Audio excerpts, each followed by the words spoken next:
This week we read a parsha that is not always the easiest. Parsha Pinchas is about an overzealous, righteous man who sees two people doing the wrong thing and decides to take the law into his own hands and take care of both of them. At least that's who Pinchas was. But later in the parsha, we read one of the stories that I know many members of our community, well, at least half, really appreciate. And that is the story of the daughters of Zelophehad. If you can spell Zelophehad, we'll find $1 for you somewhere. The daughters of Zelophehad were in an unfortunate situation. Their father had passed away. They had no brothers. They had no uncles. And so based on the rules that God had given to Moses and the Israelites about who was going to be apportioned pieces of land when they got to the land of Israel, which was to be apportioned to the leading men of the household, the daughters of Zelophehad were not going to get a parcel of land because they had no man to get the land for them on their behalf. And as they said in good biblical Hebrew, Zelo fair. It's not fair.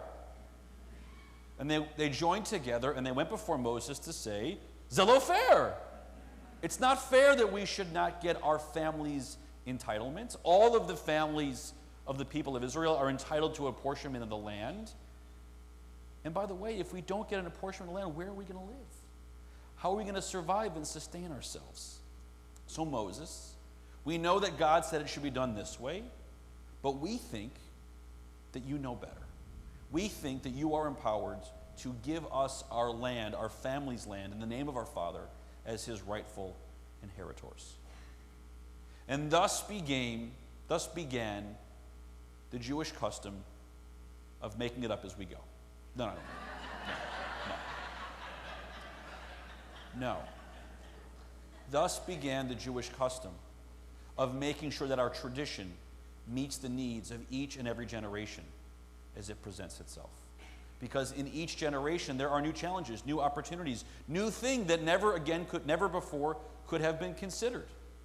I remember when I was in rabbinical school in Israel, and the big thing were Crocs. They had just come out.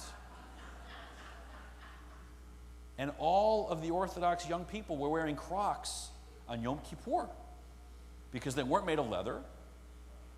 And the rabbis, went crazy. You can't, I don't know. But in each generation, there is a new question to be answered, and that generation was, can you wear Crocs on Yom Kippur? At least here at Temple Bethel, the answer is yes, of course, you may. But what started with the story of the daughters of Zelophehad is this notion that Judaism is not a staid, static thing. It's an ever-growing, ever-developing thing that is meant to grow in each generation. If we can see the next slide, please. Anyone know what this image is? It's on I hear dollar bills. The dollar bill came back again, right? Dollar bills to the dollar bill people. This is on the back of the dollar bill. It is the reverse of the Great Seal of the United States. The front, the obverse is the eagle with the talons and the arrows and the stars, but this is on the back. It's a fairly famous image of the eye of providence, God's eye, and a pyramid that is not yet finished. And the founders of our country put this unfinished pyramid, which was a well-known symbol within Masonry, Freemasonry, put this symbol on the back of the Great Seal to send a message that America, this new nation that they were constructing, was never going to be completed. We could build, and we could build, and we could build. And in each generation, in each decade, in each century, almost 2.5 now, we have built and built and built this country. But it will never be fully completed because there will always be a tomorrow, and a tomorrow, and a tomorrow, and a tomorrow, and a next year, and a next decade, and a next century. And our country has been through ups and downs in the 245 years that we have been here. We have seen the strength of our nation, of our democracy, of our governments, both local, state, and federal. move from moments of strength to moments of weakness, to moments of thriving to crises.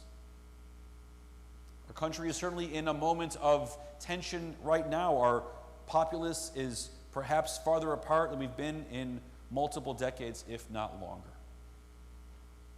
But it's because the work is still to be done. We're still building this nation. We're still figuring out what should this country be. How do we integrate the fact that we have so many different and new people who are part of our populace? The immigration of the last 50, 60 years is changing our country, I would suggest for the good. You may disagree. I would suggest for the good in ways that our country has never really had to reckon with. But neither did Moses ever have to think about, what do I do with 4 women who want their father's thing when their father isn't here anymore either? And I think our country, in this desire to continue to build and to continue to grow, could learn something very, very important from Moses and the Israelites and Parshat Pinchas, which is new ideas are not bad ideas. Challenges to the order are not necessarily a threat to the institution. Moses very well could have said to the daughters of Zelophehad, I'm sorry. It says right here, the men, not for you. But he knew better. He knew it would make the nation of Israel stronger and the people of Israel stronger, to set the foundation that A, everyone is entitled to inherit, men and women, that it wasn't about only the men inherit. It was just in that society the men inherited on behalf of everybody. And there wasn't a man. I will say with 3 daughters, by all means, give it to the daughters. Absolutely. But more importantly, then a nation that is static will not grow. A nation that is static will not thrive. A nation that will not continually try to reimagine, reinvent, and reinvigorate itself, in the words of the great President Lincoln, will one day perish from this earth. And that is not what any of us want to see happen.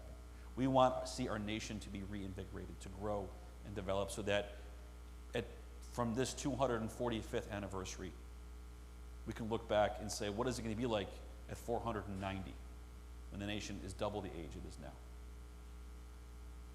That pyramid will still not be completed, and none of us will be here. But God willing, this great nation of ours, Shabbat Shalom.